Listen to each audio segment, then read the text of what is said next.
There was a time we trusted words, believed they mattered, believed they stirred something deeper than the noise, something human in the choice to sit, to listen, to disagree, and still walk out with dignity. But lately truth feels paper thin, drowned out by the fights we're in. We're tired of shouting through a screen, of being told what we should mean. We're longing for a different way, a braver kind of place to stay. Spotlight, Santa Barbara speaker series calls us back to what could be, where hard thoughts live and questions breathe, and minds are free to truly see. Spotlight, Santa Barbara speaker series, a light for our community. All across America, in places just like Santa Barbara, investigative journalism is dying. Thousands of news outlets and more than 43,000 investigative reporters have disappeared, leaving our ever-shrinking fourth estate in tatters. The Pulitzer Prize-winning Santa Barbara News Press once had 50 newsroom employees and 60,000 Sunday readers.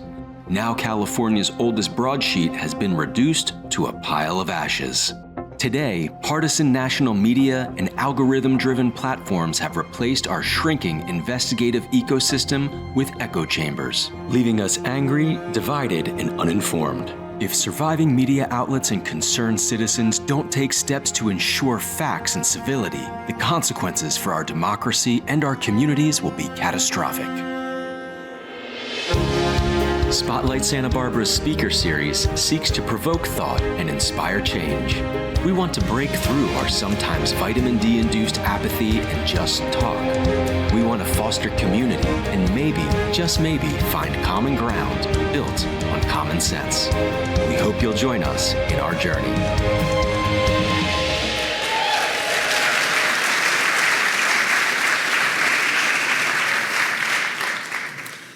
Well, thank you for that.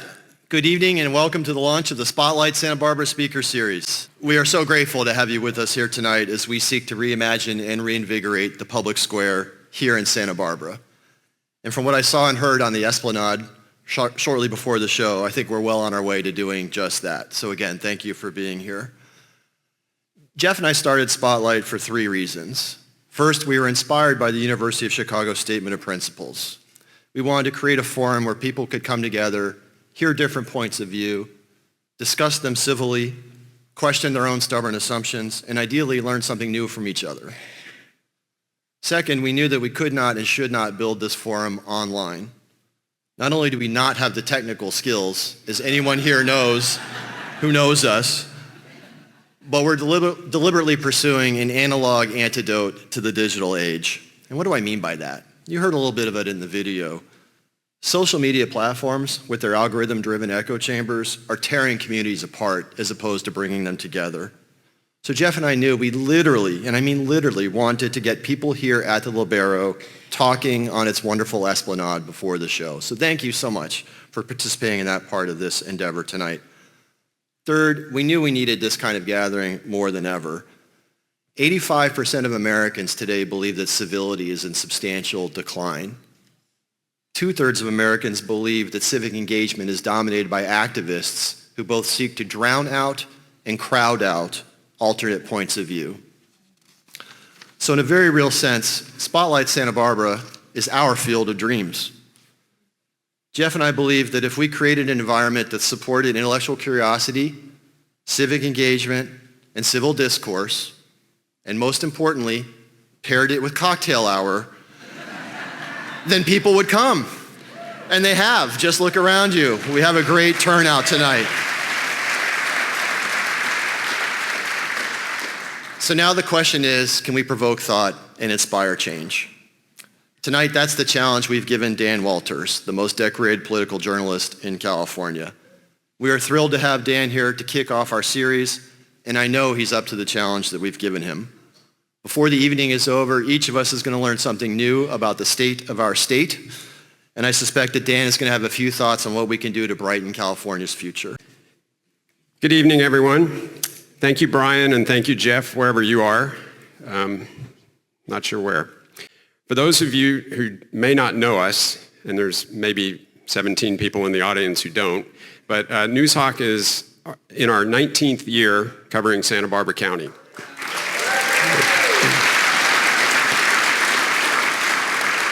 And just so you know, we've been profitable for almost that entire time, except for 2 months in 2009, and I think many of you will remember what was going on then. But we're the county's #1 source for local news and also local sports. And we're the only professional newsroom reporting on it 24/7, other than my friend John Palmentary. We've wanted to host events like this for a long time, not as advocacy, but as a way to pull back the curtain a little bit on how we do our jobs as journalists, and also to engage more directly with our readers and the broader community. We think that's healthy for Santa Barbara County. Some of you might remember that we managed to pull off a few public forums after the Montecito debris flows. We hosted several healthcare-related webcasts during the COVID-19 shutdowns. And later, we put on a very well-attended event called Reimagine Santa Barbara, back when many of us still believed downtown Santa Barbara could be reimagined. But here's the thing. We're reporters and editors, not event planners. And something of this scale in a venue like the Lobero felt more than a little daunting. You've got to know your limitations. So when Brian and Jeff reached out, the answer was an easy yes for us, especially since they volunteered to do the heavy lifting with speakers and venues and ticketing and all the stuff that makes reporters break out in hives. They may not have known exactly what they were getting into either, but they were fast learners. And looking around this auditorium tonight, I'd say we proved we were right, even if we also proved to ourselves that we're a little nuts. But you didn't come here to listen to me. As the late Larry Crandell, Mr. Santa Barbara, a dear friend, and allegedly one of my biggest champions, loved to remind me, Bill, you've got a face for radio.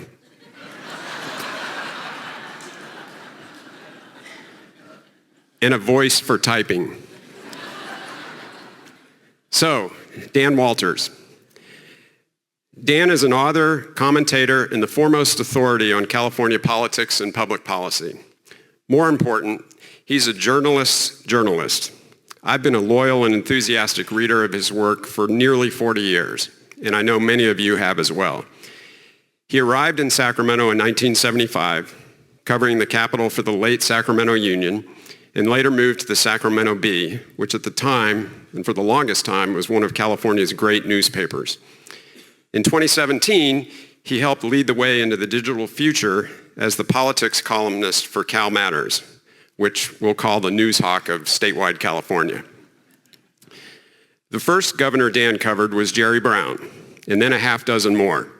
George Deukmejian, Pete Wilson, Gray Davis, Arnold Schwarzenegger, Jerry Brown again, and now Gavin Newsom. If he has time, he might even tell a story or two about another governor that predated all of them, Governor Hugh Glenn, and his own family connection to him. But that's a very long story. That's also a lot of California history that Dan's covered, and a lot of unique perspective. He has plenty to say about where California has been, but equally important, he has just as much to say about where it's headed. Please join me in welcoming California's preeminent political writer, Dan Walters.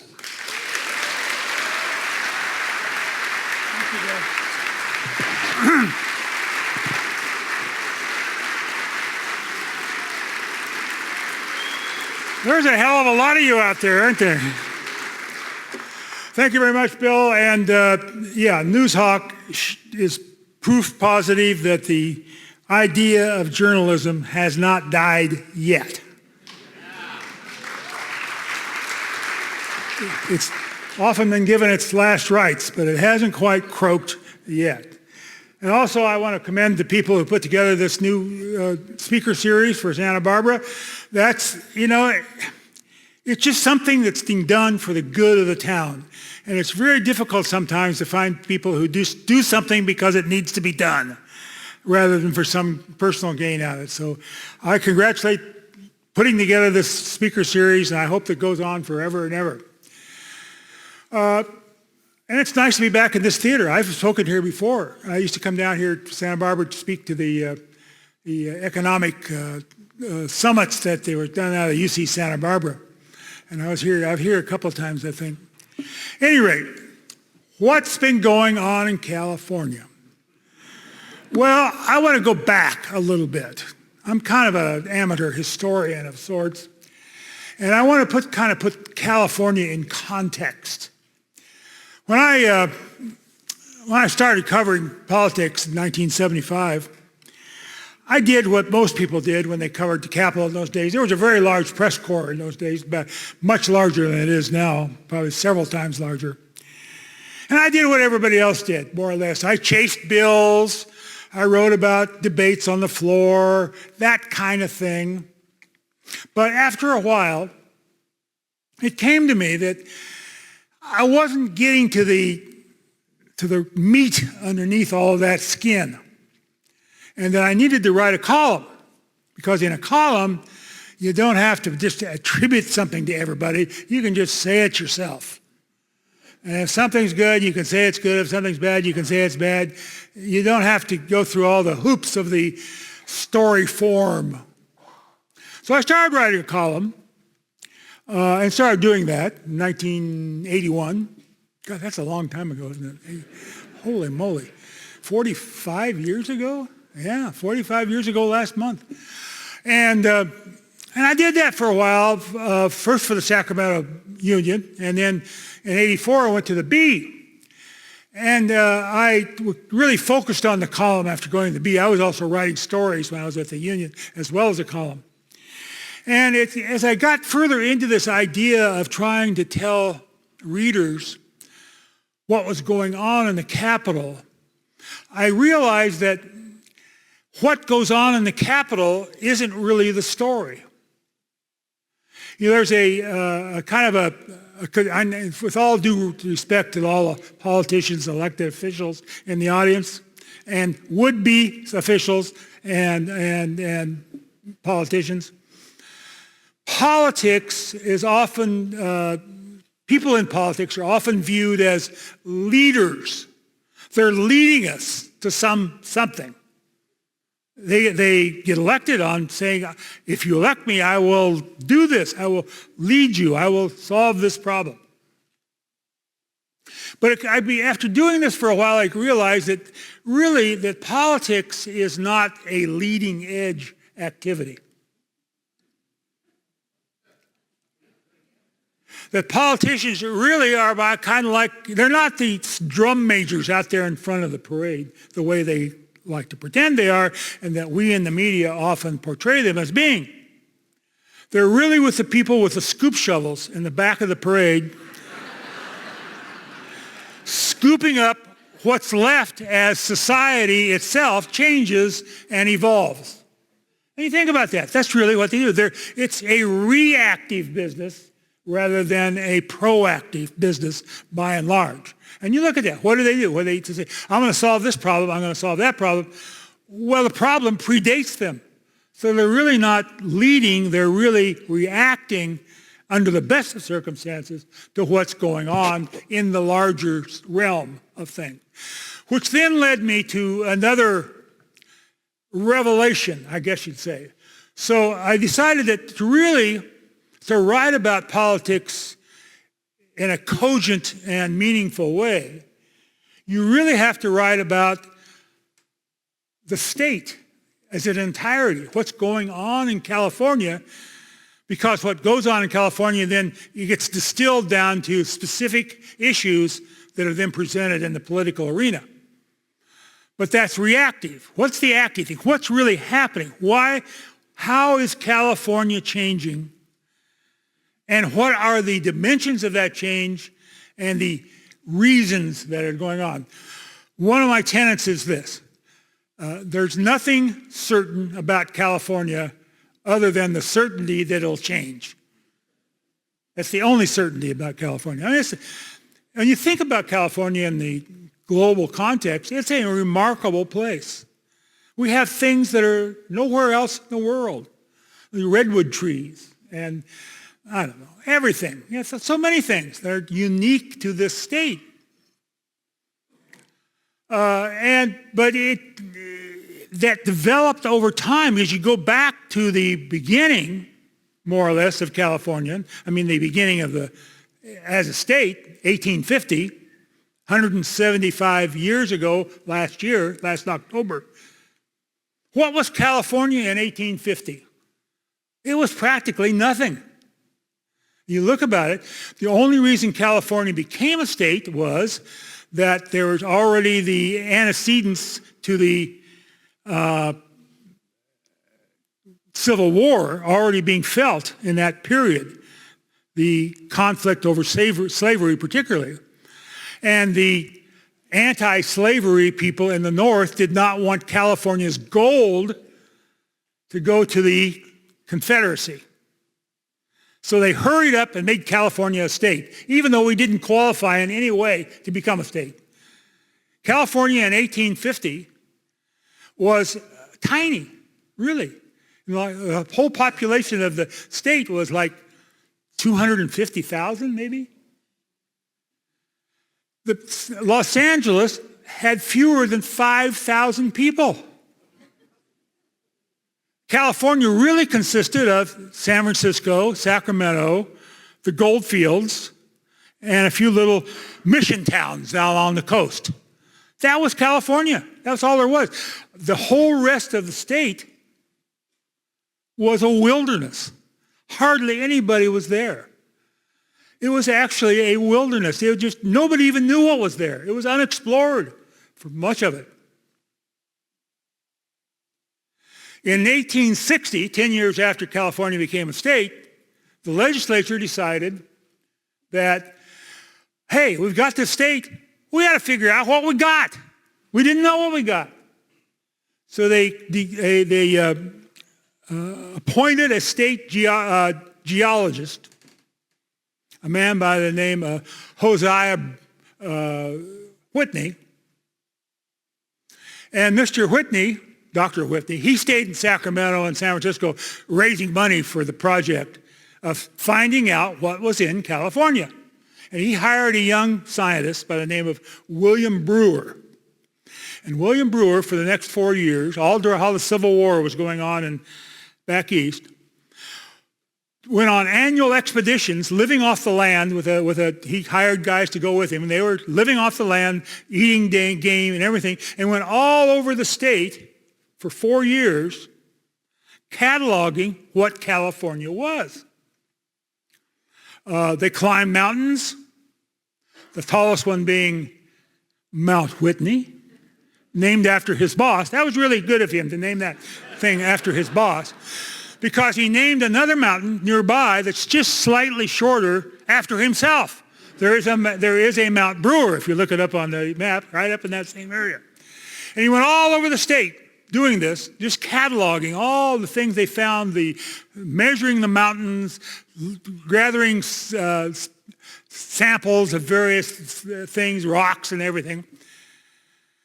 But while he was doing this, Mr. Brewer, who had taken on this job, he was from upstate New York, took on the job because he had lost his wife and child to illness. And he was just wanted to get out of Dodge, basically. And all the time he was doing this over that period, he wrote letters to his brother back in New York, describing California in prose, not just doing a scientific thing, just describing what he found in California. And eventually those letters, by the way, Mr. Brewer went on to become a very distinguished science professor, I think at Harvard or Yale, I can't remember now, Harvard or Yale. But those letters that he had written to his brother, describing all the things he found in California, the people, how people lived, and all the stuff, everything, was encapsulated in a book in the 1930s called Up and Down California. And it is one of my very favorite books because it's a candid look at California in 1860 when the population of the state was only about 360,000. And I could say LA had fewer than 5,000 people. And he was just describing what he found here. He was discovering stuff. He was almost like Lewis and Clark. He was the Lewis and Clark of California. And the reason I mention that is because when I came to the conclusion that I needed to know more about California to be able to write more cogently and accurately about how politicians were dealing with California, I kind of patterned myself after Mr. Brewer.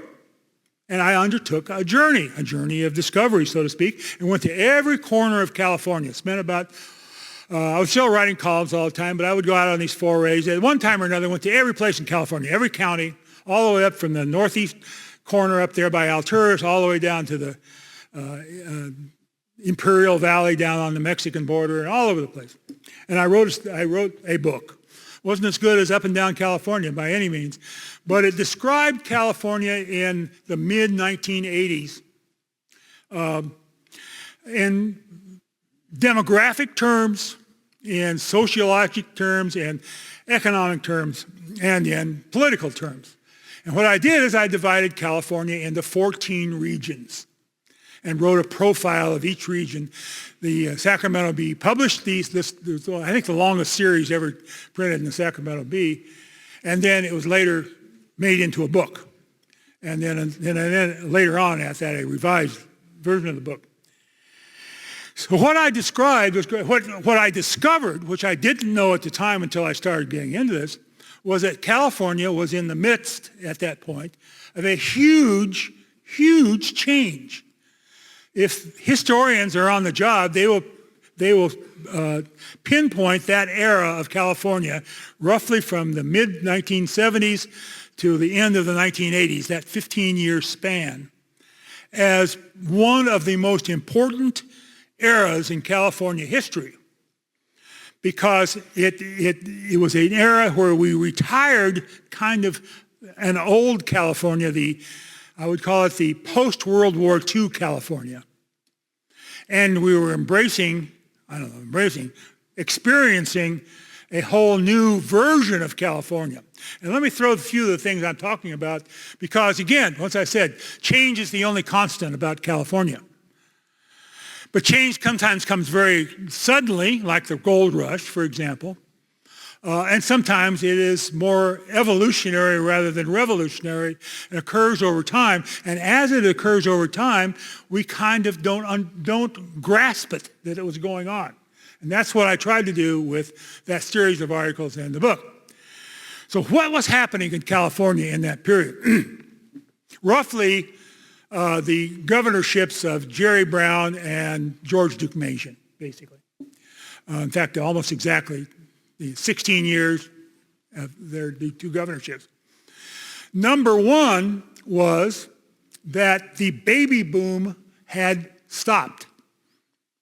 You know the baby boom that started in 1946 when all those servicemen came home and wanted to do things? And then it stopped about 1975. I always know the baby boom. My brother was born in 46. He's a first-year baby boomer. My late wife was born in 46. And my oldest daughter was born in 1965. So she was kind of the last baby boom thing. And during that period of the baby boom, between 46 and 20-year period, roughly 46 to 65, California's population just blossomed because of babies. Lots of babies. Lots and lots and lots of babies.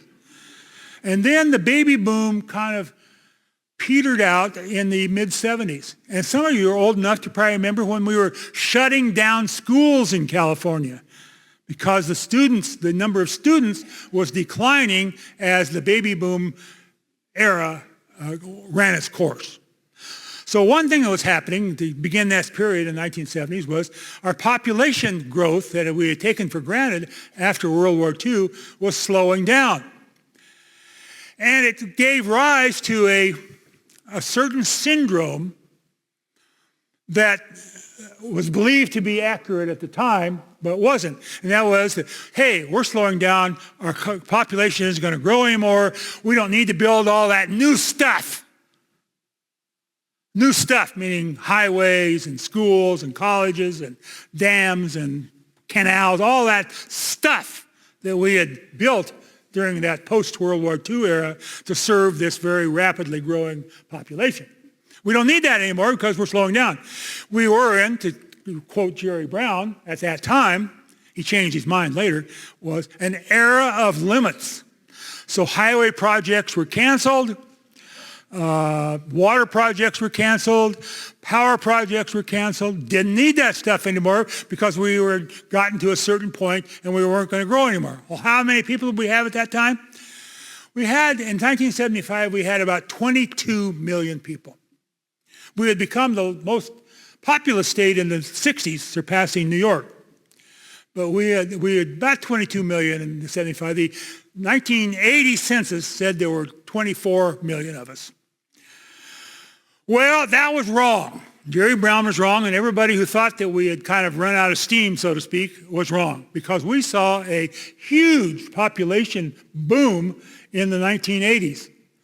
Our population grew in 10 years, between 1980 and 1990, by 6 million people. 24% population gain in one decade. Huge. And everybody missed it. They should have started building those schools and building all these things that they needed, but they had already stopped, and they didn't get started again, which we are now regretting. Whether we know it or not, we're regretting. So that was one thing that was happening in that period, a big population boom. Why? Because we had a new baby boom. We were getting huge amounts of immigration from other countries. And who immigrates? Young people immigrate. What do? We know what they do. We were producing one baby a minute in California. Over 500,000 babies a year. And you added those babies and you added the immigrations and so forth, and we had a new population boom. But we didn't know it, or we didn't understand it. And there we are, stuck with all these things that we could have been doing, and we hadn't done them. And we never did them, really, when you get down to it. That's just why we have power shortages, which is why we have crowded highways, and on and on and on, and water shortages, and on and on and on.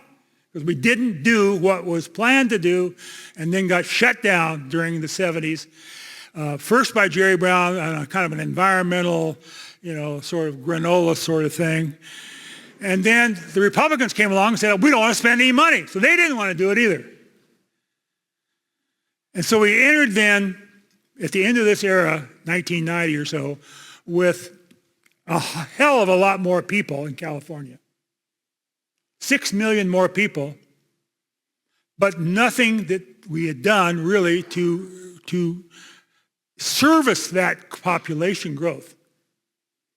And we still, this day, even though our population has even grown further up to almost 40 million, we still haven't done it. This is why we have shortages in California, kind of generic shortages of power. On a hot day in California, we barely can make it, barely. That's why they had to keep that nuclear plant up in San Luis Obispo going again, because if they had shut it down as scheduled, that would have about 9% of California's power outlets, and we'd have had brownouts and blackouts. So somebody said, oh, maybe we ought to do this. Oh, yeah, we don't like nuclear, but, we like blackouts even less than we like nuclear. That was the political equation of it, and that's why that plant will now stay open. It doesn't add anything, but at least it doesn't subtract anything. So that's why we have power shortages. And we have a continuing problem of water supply certainty, because a lot of the water projects that were supposed to be built didn't get built because we had gotten into this era of limits business back in the 70s. there's a reservoir that may be built, looks pretty good, called Sykes, up on the west side of the Sacramento Valley in Colusa County. That project was first proposed, I think, in the 1950s. And they're finally getting around to doing something about it. 1950s. It'll be the first really new large reservoir California has built in several generations. It could and should have been built a long time ago. But it wasn't because we were in an era of limits and we weren't going to need that water anymore. So we then didn't get into the 90s, and suddenly we realized, there's kind of a realization that, yeah, population's growing, maybe we need to do stuff. But just as we kind of get to that revelation, we get hit with the worst recession in California's history in the early 1990s. Why? Because California was also undergoing a tremendous economic change while all this other stuff was also going on. If you look at the period of World War II and the 20 years after World War II, maybe even 30 years, this was California's industrial era. We became this huge industrial power during the war. We were building ships, we were building airplanes, we were building tanks, we were doing all this stuff for World War II. And the industrial era continued on after the war. We were still building airplanes. We really weren't building ships anymore. We started building cars. We had car factories all over the state, big three car factories, General Motors and Ford and so forth. We had steel mills in places like Pittsburgh and down in Fontana in Southern California. We were an industrial powerhouse in the period after World War II, between 1946 and about 1976. And then it started to shut down. What? Foreign competition, all sorts of things going on globally. And one by one, these industrial juggernauts that we had built went away. The auto plants shut down, the steel mills shut down, so forth and so on. And then finally, in the early 1990s, the last great industrial sector of California's economy, the aerospace industry, got clobbered by the end of the Cold War. And Southern California experienced a terrible recession as aerospace workers lost their jobs, and about 1.25 million people left Southern California for some other place during that period, mostly aerospace workers and their families. Terrible recession happened in the early 90s. So with that recession, we didn't have much money. We can't build that stuff because we have all this population. We need to build it. We don't have the wherewithal to do it. And we've been kind of stuck on those dilemmas ever since. Something else was going on, and that was that during the 1970s, as this industrial complexes were being shut down, California saw two new industries evolve. Southern California and Northern California, the Bay Area, kind of made, I don't think they were ever official policies, but they were understanding that they were going to focus the economies of their regions in certain directions. Southern California chose logistics. Red China became China. It was no longer Red China. Nixon had opened the door to China, and the people in Los Angeles saw an opportunity for Los Angeles to become the gateway of goods flowing into the United States from Asia, and not just China, but particularly China. And they built the facilities in the harbors to handle this, and they built the stuff out in the Inland Empire of warehouses to handle all this stuff coming in and redistribute it all over the country. So logistics became this dominant industry of Southern California. Very successfully so. But it had a problem. The problem was that logistics didn't really need a lot of really high salaried people. It produced a lot of jobs, but these were not high salary jobs. But fortunately, They were jobs that this wave of immigrants coming into California at the time could handle. And that became the economic mainstay of Southern California. At the same time that was going on, the Bay Area was betting on technology. And we all know how that turned out, right? Silicon Valley, which is basically propping up the entire state economy these days. Very successful. So both areas were successful, but going forth into this era, both of them are getting a little ragged on the edges.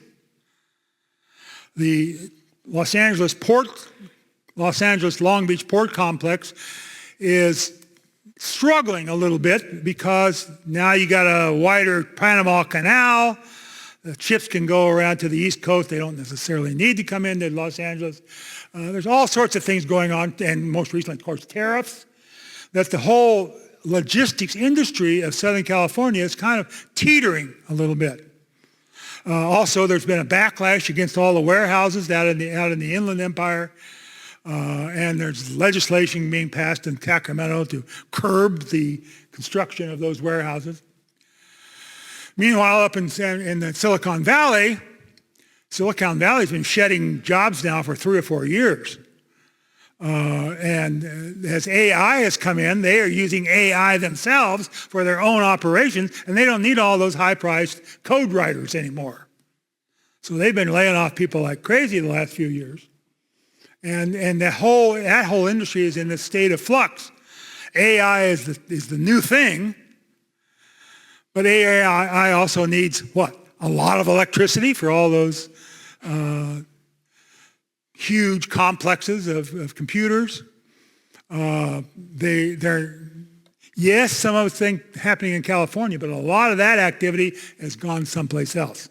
With lower power, we have very high electric power rates in California, and they're going to someplace else with less power, less regulation, and so forth. So the future of that AI industry in relationship to California, regardless of what it does everywhere else, is kind of in doubt right now. It's not quite as clearly beneficial as it once was. So that was another thing that happened. So the economy underwent this change. Logistics, Southern California, high tech in the San Francisco area. And it, in an overall sense, the economy grew tremendously. You know, you all read it. It's true. We were seventh biggest economy in the world. Were we a nation? And then we were sixth, and then we were fifth, and now we're fourth.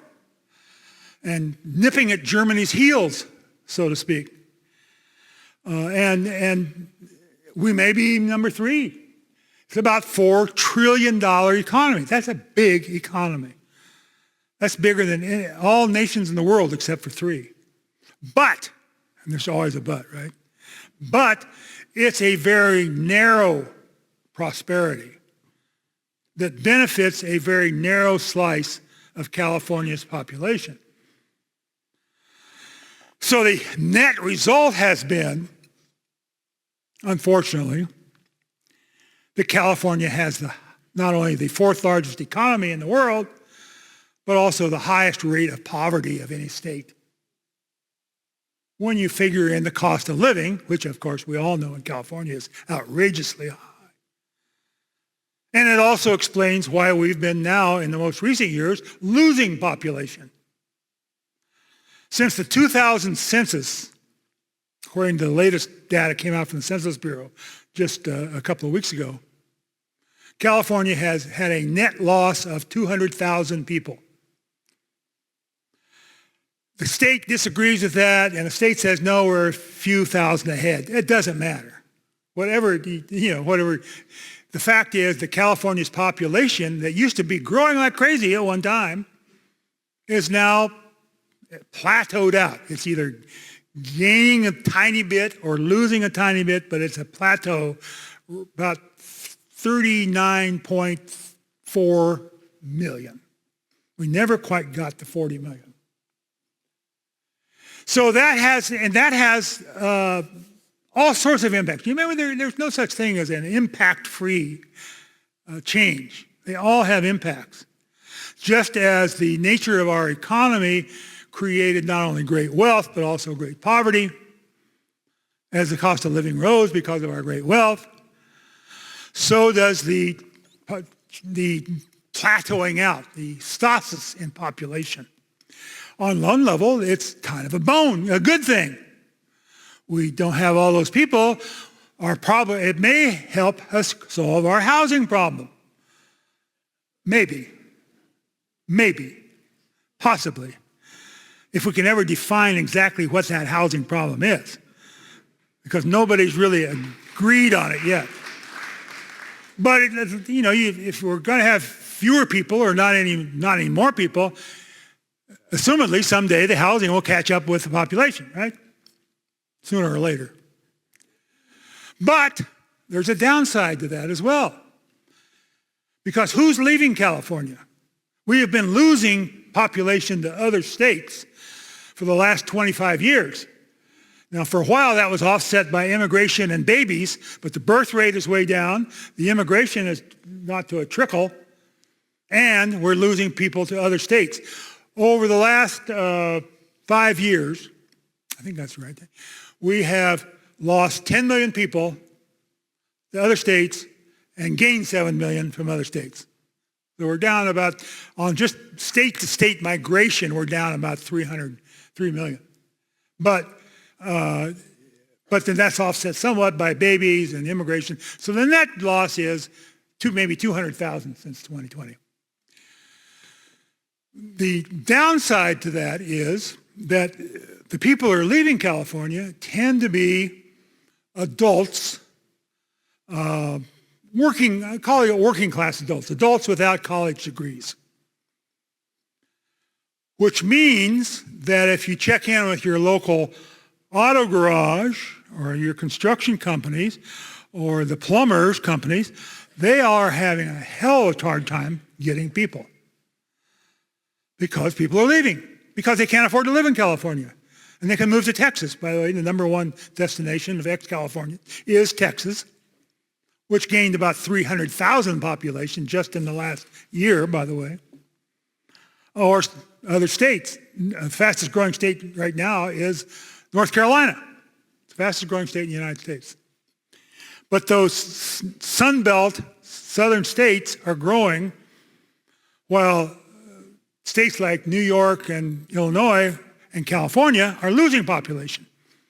So one of the downsides of having a kind of a stable but set population is that our supply of workers, people in the working age who have the skills or the potential skills to work, are leaving. So we're left with people who don't have those skills. And therefore we have what I wrote about in that book back in 1985, a two-tiered economy. Very, very stratified economy. An overclass and an underclass and a declining middle class. And that has economic impacts that are not good. So on one side, yeah, it's good that we don't have so many people. On the other side, yeah, but that means we don't have enough workers either. So there's no free lunch in all this, you know. There's always a downside risk in any of these sorts of things. So that brings us to see, how long have I talked now? Okay, now it's time to wrap up a little bit. So where does that leave us? It leaves us being all these things, attributes we have in California, both natural and in terms of population and diversity and all these things, but with a handful of really serious problems. Really serious problems. I mentioned a couple of those already. Housing shortage. We still have a housing shortage. It may not be as big as it was, but it still have it. Housing shortage, which means rents are high, which means people are poor because they can't cover the rents. And so if they can, they get out of the state. We have a power shortage. We are supposed to be converting the entire grid to non-polluting sources. At the same time, we're supposed to be increasing the amount of electricity we produce for all of those Teslas that are going to be on the road. or other brands. Because remember, we're going to we supposedly outlaw the sale of gasoline cars as of 9 years from now. I'll believe it when I see it. And all of those AI power centers that we're trying to recruit in California that also need lots of electricity. So one of our problems is a chronic shortage of electricity that began way back in the 1970s when somebody decided, we don't need this stuff anymore, and they canceled nuclear plants and they canceled all this stuff here and left us with a very inadequate power supply. And if we convert to wind and solar, we always have to remember the wind does not always blow and the sun does not always shine. So it's a less certain power supply as well, despite the fact that people think we can buy enough batteries to offset it. So we have housing, we have electric power, we have a water situation that has been locked in conflict for the last, I would say at least the last 60 years. We're finally getting around to maybe building this one reservoir up there in sites after 50 or 60 years. But even if it's dead, it's going to be another 10 years at least before we see it. We know or have a pretty good idea that we're going to get less of our precipitation in the form of snow and more of it in the form of rain as the planet warms, which means we even need more storage so we can capture that rain in the winter and not depend on a snowpack that's going to be smaller. That's part of the equation. We have a looming gasoline shortage because we have 2 refineries. We used to have about 20 refineries in California. I think we're down to 9 and 2 of them are closing. And this could really bite. This could really bite. Because we don't have any pipelines to bring gasoline from other states. Don't have it. There is no such thing. So if we can't supply that fuel from within California, and we're going to have to, we already import a lot, our oil, a lot of it, because we've shut down so much of California's oil industry. But we'll have to import fuel because we don't have the refineries to refine that oil we're importing. That's going to be a problem. And this is causing heartache in Sacramento because everybody wanted to shut down oil industry, and now they're saying, oh, well, we really didn't mean you to do that. Well, you said you didn't want these guys around anymore, so they're saying sayonara. Simple as that. The governor was going out virtually every day denouncing the oil industry for gouging motorists, and they're terrible people, and we've got to get rid of them. So they said, okay, we'll leave. Oh, no. We didn't really want you to leave. Well, you said you want us to go. Well, we didn't want you to go that fast. We want you to go down. And meanwhile, we want you to invest more money. No, we're not going to invest any more money in California. You want us to go? What? We can't earn anything on that investment. So Valero and Phillips 66 says, goodbye. We don't need you. You need us. We don't need you. And we're going to prove it right now. So that's another problem. And underlying all of these issues, and there are others, I mean, K-12 education. Oh. You know, the kids in Mississippi read better than the kids in California. Pure and simple, they do. On national tests, they do much better than the kids in California. So it should be a scandal. A scandal. We're spending $25,000 a kid a year on K-12 education in California. And our reading scores and our mathematics scores are just abysmal. Absolutely abysmal. I don't blame the educators, really. It's a bigger problem than that. Nobody knows what to do. Even if they knew what to do, like go into phonics, it's kind of, well, I don't want to go into phonics because, it's kind of old-fashioned. We want California to be new stuff all the time. We don't want anything old-fashioned. And phonics is old-fashioned. Well, yeah, but it teaches kids to read. Well, so what? Oh, and there are other things we could talk about. I mean, there is no shortage of issues. I would say there are about six or so of these really serious issues. Homelessness, another one, of course, that have been around for a while and have defied all efforts to fix them. And I guess this is what I want to leave you with. Why do we put up with that? Why do we put up with politics that doesn't really recognize the issues that are not letting California fulfill the potential it should have? Tremendous potential. But we're not really taking it by because the politics have become politics of, I would call it, if you were talking about baseball, I would call it small ball. They're not dealing with the big things anymore. And I think the attitude among those in Sacramento, from the governor on down, are, well, the chances of us being able to fix this thing are so terrible, why should I even try? I'll just leave it to the next guy. As Arnold Schwarzenegger used to say, kick the can down the road. So the problems that were there when Gavin Newsom became governor 7 years ago are going to be there when his successor is inaugurated next January. And we should be more insistent that those who aspire to office, not just the governorship, but certainly including the governorships, stop screwing around and deal with these things. Because if we don't deal with them, in the long run, they'll be our undoing. If we don't have enough electric power, if we don't have enough water, if we don't have enough good transportation, if we don't have kids that are getting out of school that learn something, all these things, we can't survive. In the long run, it's going to catch up to us, and the promise of California will not be fulfilled the way it should be. Thank you very much.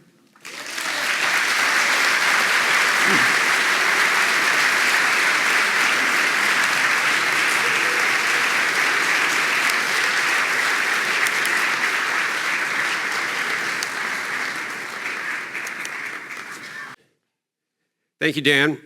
That was terrific, even a little grim. But this is a great place to live, so I think we all should be optimistic. We purposely saved some time for some Q&A at the end here, and so Dan and I are going to sit over here and get that started. There are microphones down at the front. My name is Kyle Campbell. I like politics a whole lot, and I aspire to be as knowledgeable. For punishment. It's true. It's pretty depressing most of the time, but we love our state, and we understand that it is such a special place, a more special place than almost any other state in this entire nation. So we'll take some applause for that. It is a special place, and we should treat it as such. Yeah. When we have politicians now who are brought up only funded financially, who don't understand what you understand, who don't have that history, that wealth of knowledge of what our state has been through, what it has been through all of these decades and centuries, I would just love to hear from you. How do we rebuild that framework to become, I'm not even sure what my question is. How do we build back? How do we become great again, special again? How do we further this state to be what it can truly be when we are dealing with a supermajority that does not understand what you understand, does not have that wealth of knowledge that you understand? Give us the pathway. You know, I think people in the Capitol really do understand that those things. I mean, they're reminded of it every day. I just think they think they'd be beating their head against the wall by dealing with it. And I think the only thing that would overcome that, let me back up a little bit. Every successful city, anywhere, is successful because there is a cadre of civic leadership within that city. I'm sure you have it here in Santa Barbara. It's true any place. What we really lack, I think, in California is that same cadre of civic leadership, because, again, politics is a reactive business. It's not a proactive business. Politicians need permission to do their jobs. And that permission comes from well-organized civic leadership that holds them to it. that makes them. And if you look at on California's past and the things we used to do right on water and education and all these other things, it was because we had a pretty strong cadre of civic leadership in California at one time. But like so many other things in California, it has changed over time, and we don't have that sort of thing. Without that civic leadership kind of kicking them in the keister, then the tendency is to just kick the can down the road and not deal with them. So I don't think you can persuade politicians on an individual basis to do something other than what they do. I think they have to believe that there is a stronger civic demand that they do it, and with penalties if they don't do it. You have to be willing to put people out of office if they don't do it.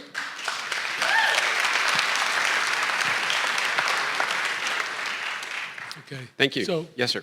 my name is Lou Siegel. Can you talk into the mic? Oh, yeah, sorry.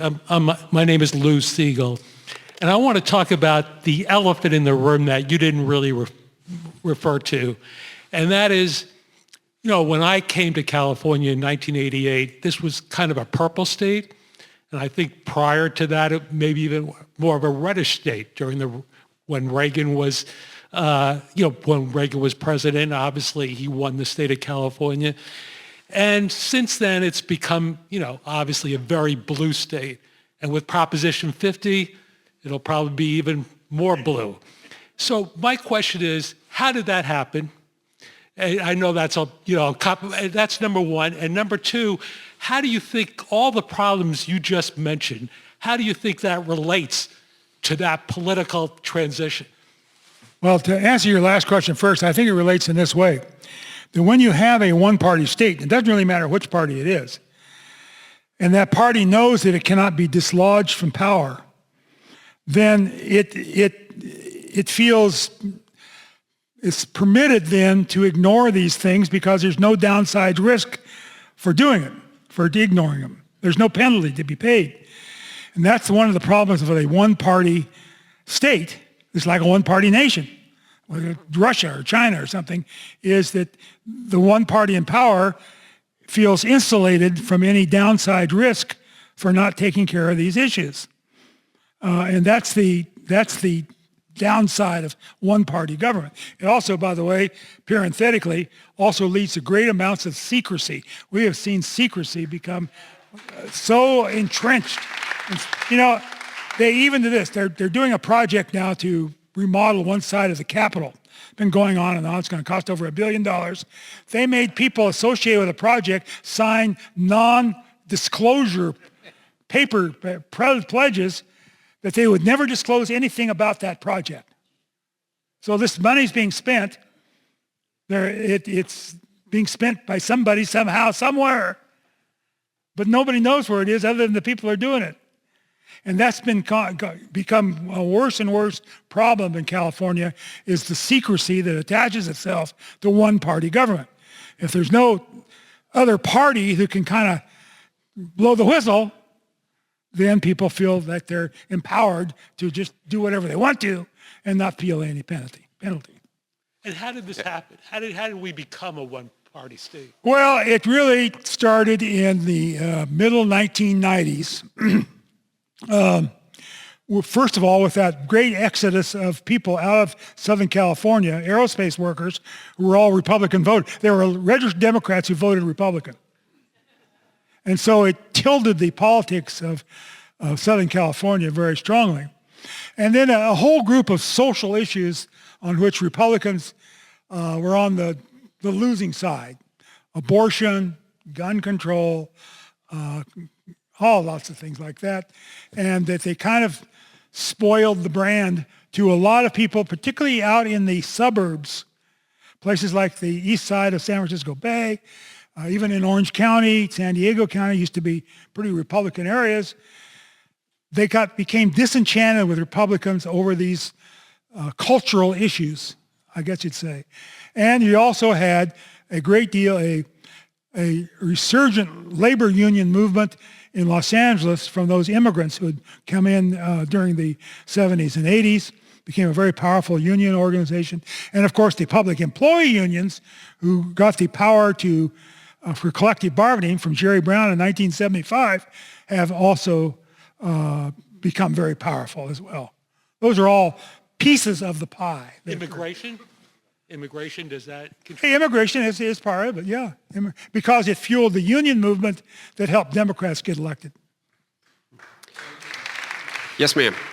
Hi, Dan. Thanks for being here tonight. And Bill McFadden, I've met you before. I work for Sable Offshore, and we're working hard to bring energy independence to California.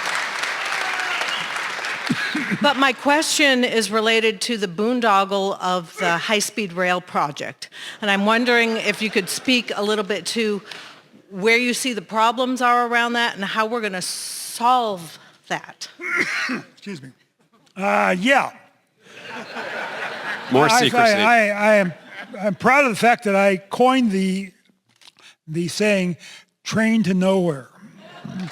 And at least I was the first to put it in print anyway.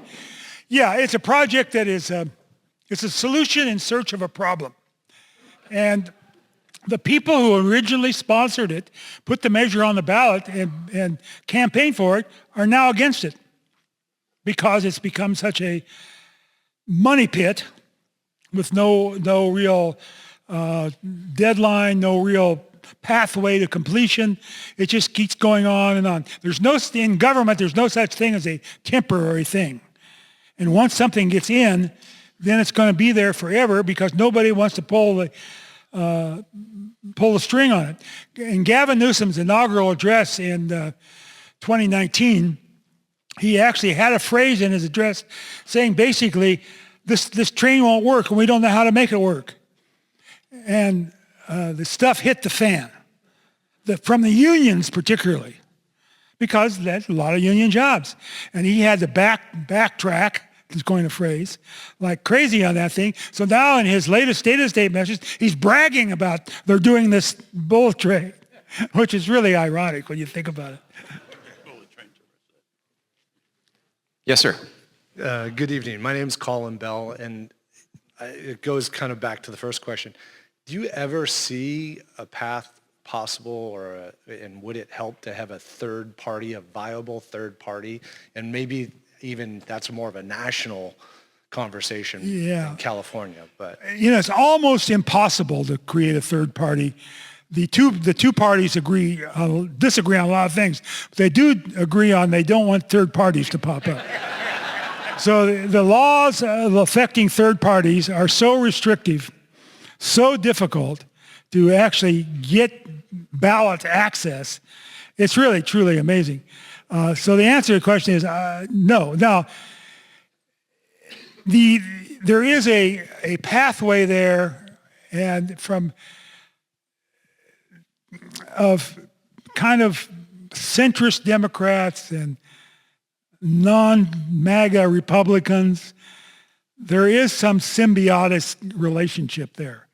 And there is, I think, a kind of a little movement going on in that direction of trying to create not a third party, but maybe a third force in politics.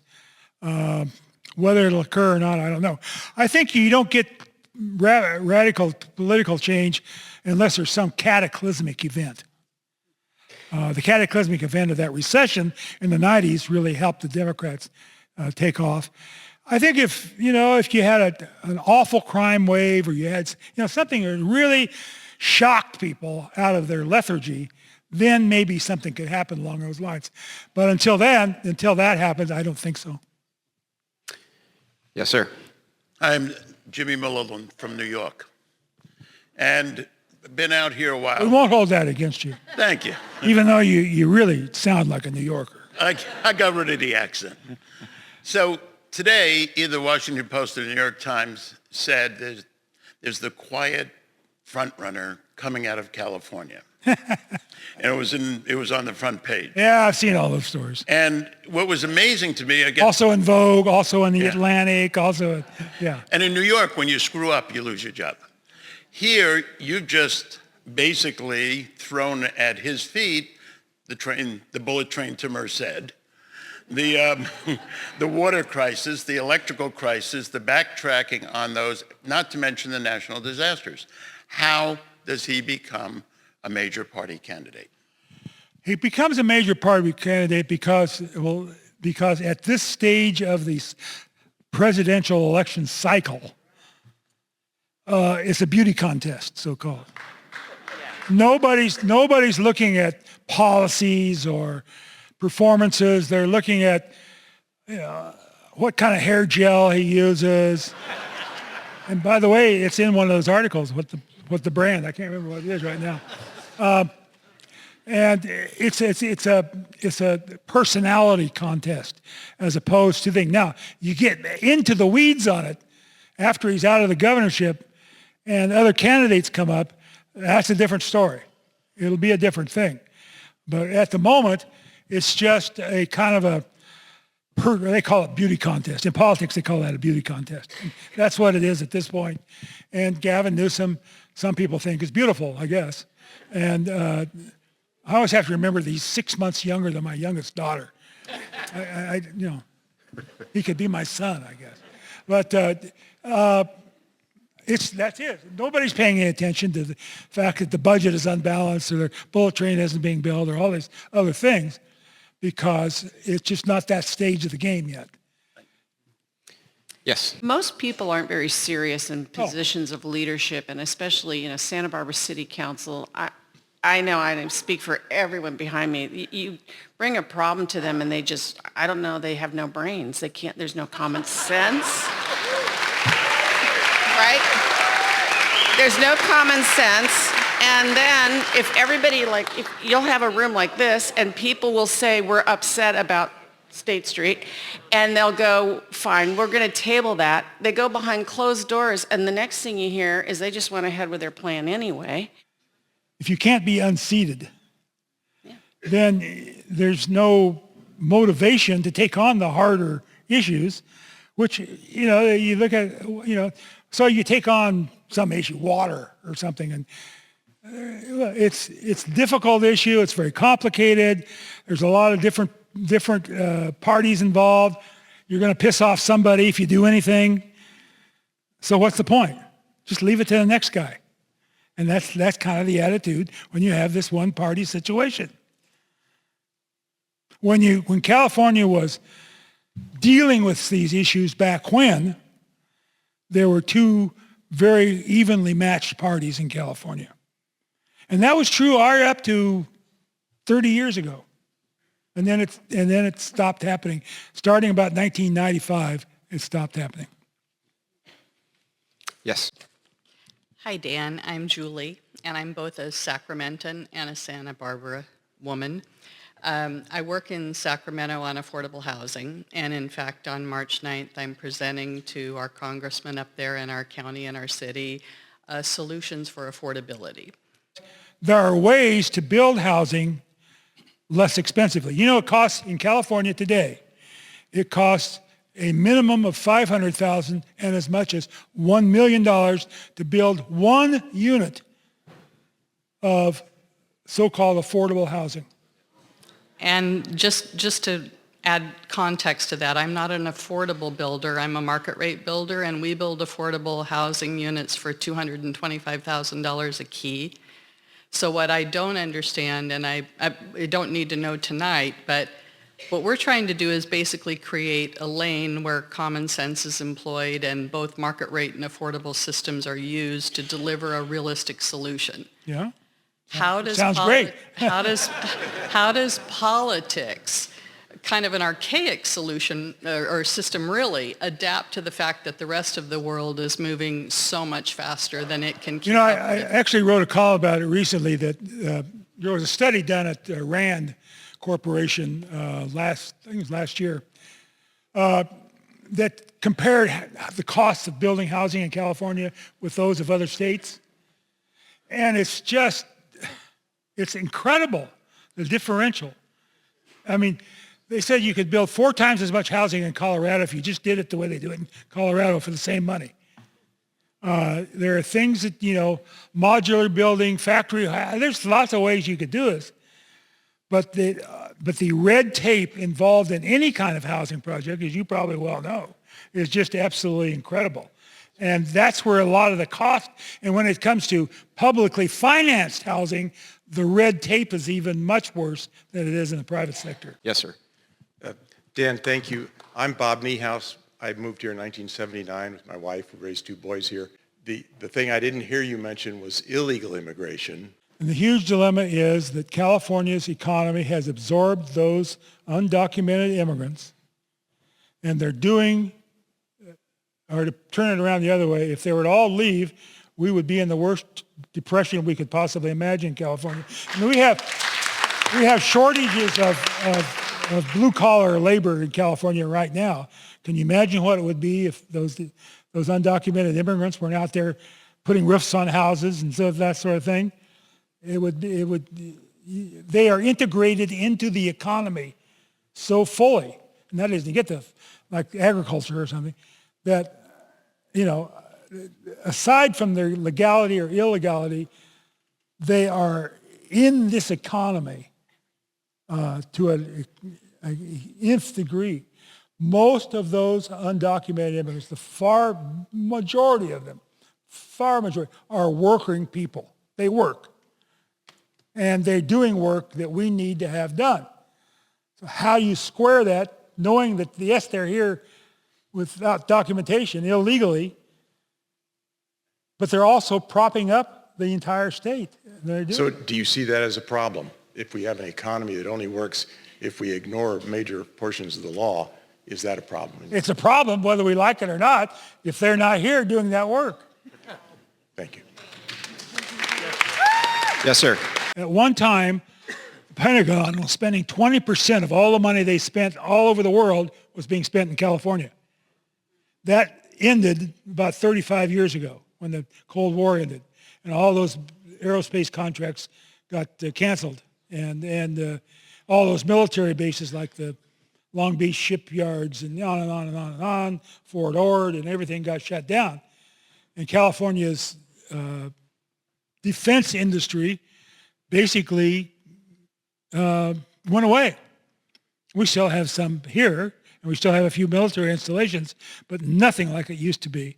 And I don't think that's coming back in any form. It's not coming back. Now, yes, at the higher levels of technology, there is a connection with military, but it's not a significant component of the economy the way it once was. Here's former Assemblyman Brooks Firestone. Hello. Oh, Brooks. Hello, Dan. You know, I find you the exception to my question because I found that you had integrity and interest and balance, and I enjoyed reading you when I was up in the Assembly. But there's something that you've left out of your talk. Oh, there are lots of things I left out. We could be here for 4 or 5 hours. Which I have a hard time understanding. What has happened to journalism in the country? Where are your investigative reporters? How could everybody in politics be becoming so rich, and yet they're not being investigated? Where is the judgment, and where is the news media going? The answer to that is that journalism has struggled to survive in other forms, like Cal Matters, my employer, News Hawk, yeah, obviously. Thank you. I would say that journalism is seeking a new way of existing.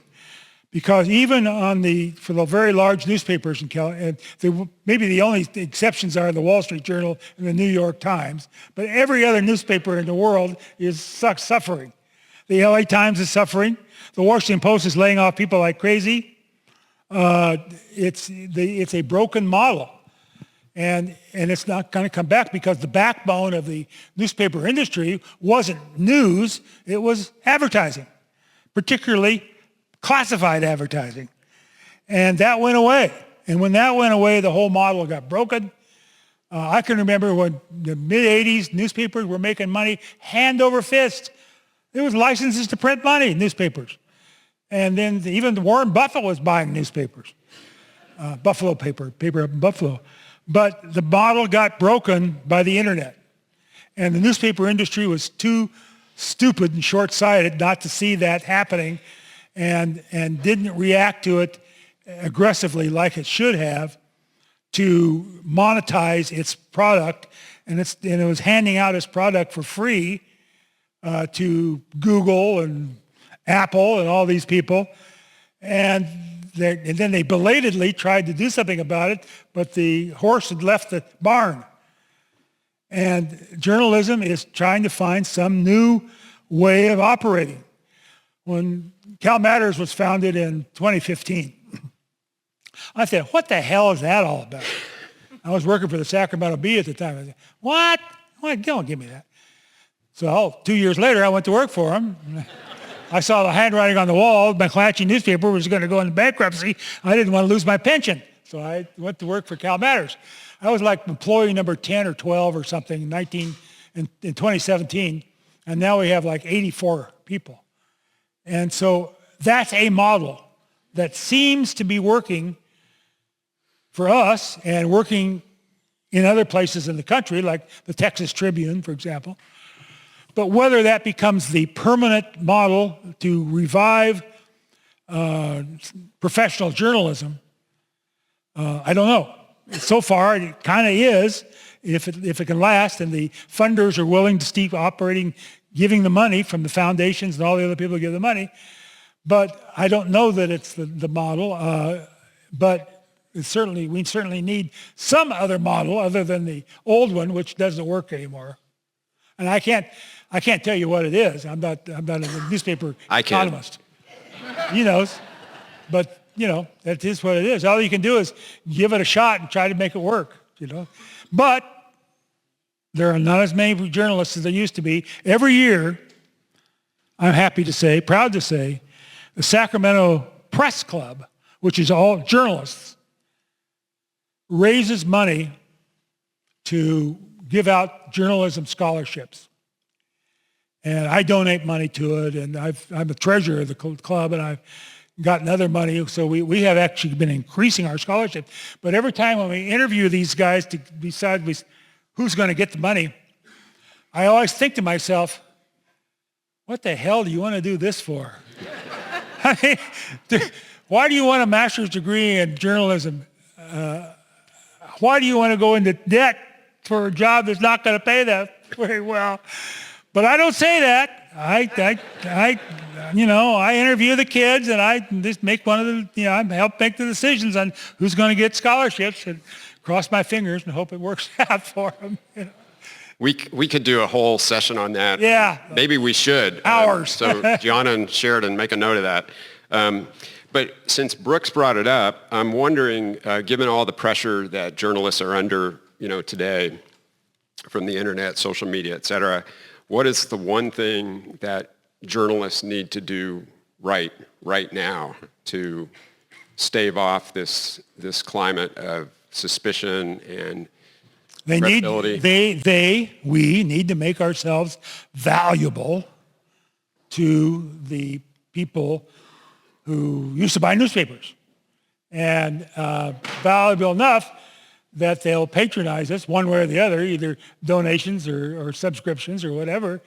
There is one bright spot in journalism, I think, today, and we're exploring this at Cal Matters very diligently. We're using AI to uncover stories. We're using AI to analyze what politicians are doing, what votes they're casting, what bills they're carrying, everything, to analyze that stuff, to try to get into the guts of it, and thereby making ourselves more valuable to the readers by telling them things that they otherwise would not know. And it's one of those experiments, but we're deeply into it. In fact, you can sign up for it. It's all free, called Digital Democracy. And you can get so much stuff out of the digital democracy, you can't even believe how much stuff there is to get out of it. You can even sign up with your local legislator, and Digital Democracy will send you every single thing that person does. Whatever speech they make, whatever votes they cast, whatever bills they carry, every single thing that politician does that's recorded somewhere, you can have that delivered to your inbox every week. Now that's a valuable thing. That is valuable. That's the sort of thing Look for it we in can News Hawk do pretty soon. to make ourselves more valuable. So I'm sorry that we have to cut this off, but I know Ed Edict is going to want to read my column at 8:30 in the morning tomorrow, and so I got to go home and finish writing it. I'm going to turn this back over to Brian. Thank you, everybody, for being here, and quite frankly, what was an absolutely tremendous Q&A. I wasn't sure what we were going to see this evening in terms of audience participation, and you guys were terrific. I was really impressed with all the questions and, of course, the answers from Dan. So thank you for showing up and being so involved. That's a good sign for us in the series going forward. I was particularly struck, I think, by Dan's summation of the 6 big problems facing California. And at least for 4 of them, I wrote down cognitive dissonance. That's California, I think, right now. We want mutually inconsistent goals. We can't figure out what to do. So in Dan's parlance, we kick the can down the road. But here, there are some rays of light. We do have some elected officials who are working hard. A couple of my colleagues from the Montecito Water District are here today. They've done a tremendous job, and I wanted to give them a shout out for being here tonight. But also to point out that we have other members of local government here tonight and senior public officials, and I think that's a credit to them for coming and listening to Dan, thinking about these problems, and being willing to listen to other points of view. So I'm proud that we had so many folks here tonight who are in public service. Thank you for being here. I think Dan basically gave a call to action that really lines up with what we're trying to do here at Spotlight Santa Barbara.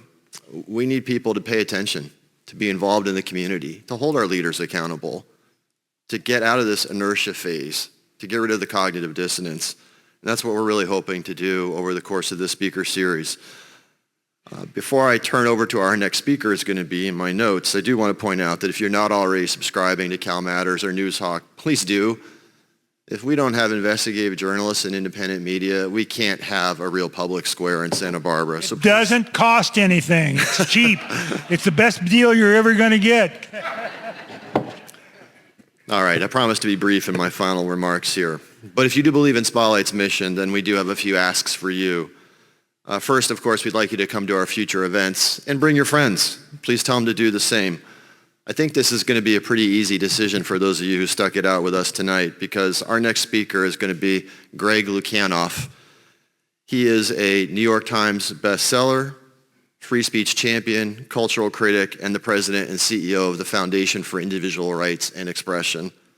Greg has co-authored The Coddling of the American Mind with Jonathan Haidt, an author you may also know because he wrote The Anxious Generation. Greg also wrote The Canceling of the American Mind, and more recently, The War on Words with Nadine Strossen, who was the head of the ACLU from 1991 to 2008. When Greg isn't busy testifying or litigating First Amendment cases, you can find him on Bill Maher or virtually every major news network on TV. You can also read all of his work in the leading newspapers. He just wrote an excellent op-ed in the Free Press last week on the First Amendment implications arising out of the ICE enforcement operations in Minneapolis. If you haven't read it, I really encourage you to take a look. We're incredibly lucky to have Greg take time out of his busy schedule and come join us here in Santa Barbara. There's literally no one in the United States better qualified to discuss what free speech is and why we must protect it. It's going to be an amazing and interactive night. Greg is an engaging, enthusiastic public speaker. He thrives on audience participation. Based on what I saw and heard tonight, it's going to be incredibly lively. I also believe it's going to sell out. So please be on the lookout for an email from us with pre-sale information. We'd love to see you here again on October 8th and give you an opportunity to get in before we make the tickets available to the general public. 2 last points. As you might imagine, these events are fairly complex and difficult to put together without sponsorships. Jeff and I are thrilled to start the series and get it going. We could not have asked for a better start than what we had tonight with Dan and Bill. But if you believe in what we're doing and you want to see more of this and you'd like to sponsor Spotlight Santa Barbara, please reach out to us. You can find us on LinkedIn.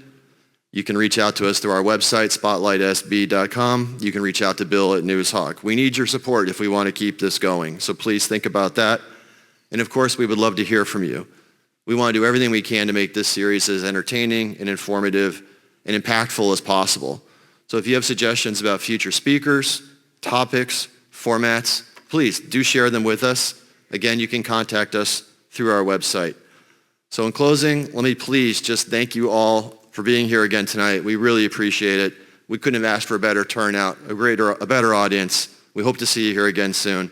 Have a wonderful night. Good night, and thanks for coming. There was a time we trusted words, believed they mattered, believed they stirred. Something deeper than the noise, something human in the choice to sit, to listen, to disagree, and still walk out with dignity. But lately truth feels paper thin, drowned out by the fights we're in. We're tired of shouting through a screen, of being told what we should mean. We're longing for a different way, a break.